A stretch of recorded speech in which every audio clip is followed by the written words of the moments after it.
శ్రీవారి కారం, శ్రీవారిని ప్రేమించే వారి కోసం. శ్రీవారి spices, chilli, turmeric, coriander powder. శ్రీవారి కారం, శ్రీవారిని ప్రేమించే వారి కోసం. భవానీపురం జోజీనగర్లో 42 ఫ్లాట్ల యజమానులు సీఎం నివాసం వద్దకు చేరుకున్నారు. ప్రస్తుతం మనతో యజమాని ఉన్నారు.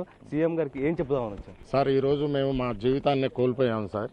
మేము ఈరోజు ఎప్పుడు మేము ఊహించలేనిది మా జీవితంలో జరిగింది సార్.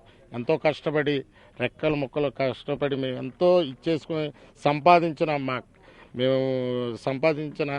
మా ఫ్లాట్లన్నీ ఈరోజు మా ఇల్లు కూలదోసి మమ్మల్ని రోడ్డు మీద పడేశారు సార్.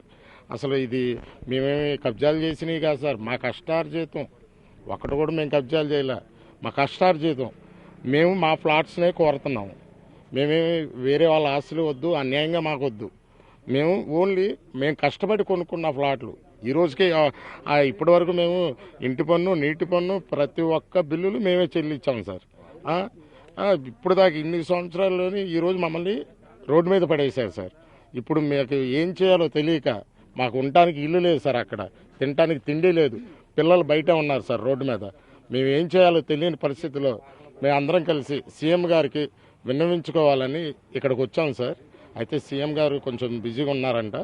ఎస్ఐ గారు రేపు మార్నింగ్ 11కి వస్తే మిమ్మల్ని మాట్లాడి నెక్స్ట్ ఫర్దర్గా ఏం చేయాలో చెప్తానని చెప్పారు సార్. అదే సీఎం గారే తలుచుకొని ఏదో ఒకటి చేయాలి సార్. అదే మాకు కోరుకునేది సార్. మీరు ఎన్ని గజాలు కొనుగోలు చేశారు? అంటే బ్యాంక్ లోన్ ఇంకా ఏమైనా ఉందా? ఉంది సార్, మా వారే సార్. బ్యాంక్ లోన్ ఉంది, 60 lakhs ఉంది. అన్ని లోన్లు, అన్ని పన్నులు ఫుల్ సెక్యూరిటీతోనే ఇచ్చారు లోన్లు. ఈ రోజు నా పిల్లలు రోడ్డు మీద ఉన్నారు సార్. నాకు ఇంత పిల్లలు, చాలా చిన్న పిల్లలు. పక్కమ్మాయిని చూడమని చెప్పొచ్చాను. మేము కాపీ వచ్చినా కానీ అది మాకు వదిలిపెట్టలేదు. మరి మేము ఇప్పుడు ఎక్కడికి వెళ్ళాలి? అక్కడ రోడ్డు మీద, ఇక్కడ రోడ్డు మీదేగా.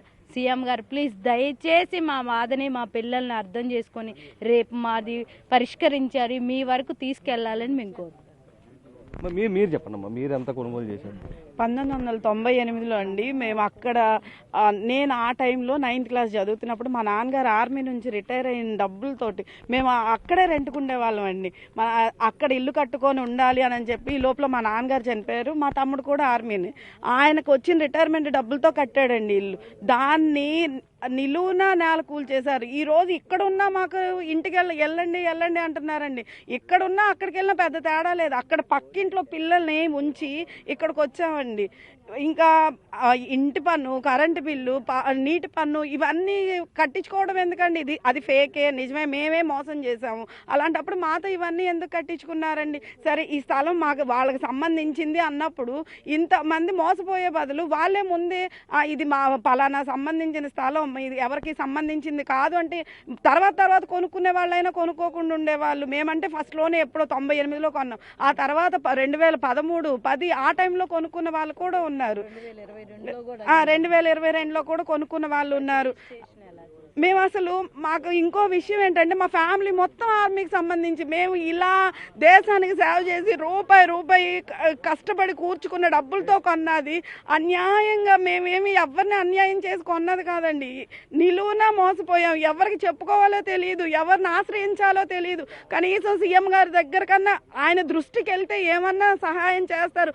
ఆయన తప్ప మాకు ఇంకా ఆప్షన్ కూడా లేదు. ఇంకెవ్వరు సుప్రీంకోర్టు వచ్చిన స్టేనే వాళ్ళు లెక్క చేయని వాళ్ళు ఇంకెవరినన్నా లెక్క, మామూలు మాలాంటి మధ్యతరగతి వాళ్ళని ఇంకా మేము వాళ్ళ ముందు ఎంత అండి? కనీసం సీఎం గారి దృష్టికి వెళ్తే ఏమన్నా మాకు సహాయం జరుగుతుందేమో అని చెప్పేసి వచ్చామండి. మీరేం చెప్పదలుచుకున్నారు సీఎం గారు? నాకు ఆ ఇంటికి ప్లాన్ ఉంది సార్. గ్రౌండ్ ఫస్ట్ ప్లాన్ ఉంది. 25 లక్షలు యూనియన్ బ్యాంక్లో లోన్ తీసుకున్నాను. పేపర్ స్టేట్మెంట్ ఇచ్చే కొన్నాను సార్. నేను 10 ఏళ్ళ నుండి ఆ ఇంట్లో ఉంటున్నా. వాటర్ ట్యాక్స్ కడుతున్నా, కరెంటు బిల్లు కడుతున్నాను, ఇంటి పనులు అన్నీ కడుతున్నాను. ఆల్రెడీ మాకు స్టే వచ్చింది అన్నా కూడా December 31 వరకు కూడా స్టే వచ్చింది అని చెప్పినా కూడా వచ్చి కూల్చేశారు సార్. ఇప్పుడు మా పిల్లలతో మేము ఎక్కడ ఉండాలి? నడి రోడ్డు మీద ఉన్నారు సార్ అందరూ. ఇప్పుడు ఆవిడ చెప్పినట్టు అందరూ నడి రోడ్డు మీద ఉన్నాం. ఇప్పుడు మేము అక్కడ ఉండలేక మా బాధ ఏదో సీఎం గారితో చెప్పుకుందాం అని చెప్పి ఇక్కడికి వచ్చాం సార్. మాకు ఆయన ఏదో న్యాయం చేస్తారని. ఉన్న ఇల్లుని 31 వరకు మాకు స్టే ఉన్నా ఎందుకని చెప్పి కోల్దేశారు కూడా అర్థం కావట్లేదు. చెప్తున్నా వినట్లేదు సార్. సుప్రీంకోర్టులో అది కాపీ చూపించాం. అదే హార్డ్ కాపీ కావాలన్నారు. అది హార్డ్ కాపీ కావాలంటే సాయంత్రం వరకు. సార్ ఒక్క 10 నిమిషాలు ఆగండి అన్నా కూడా ఆగలేదు సార్.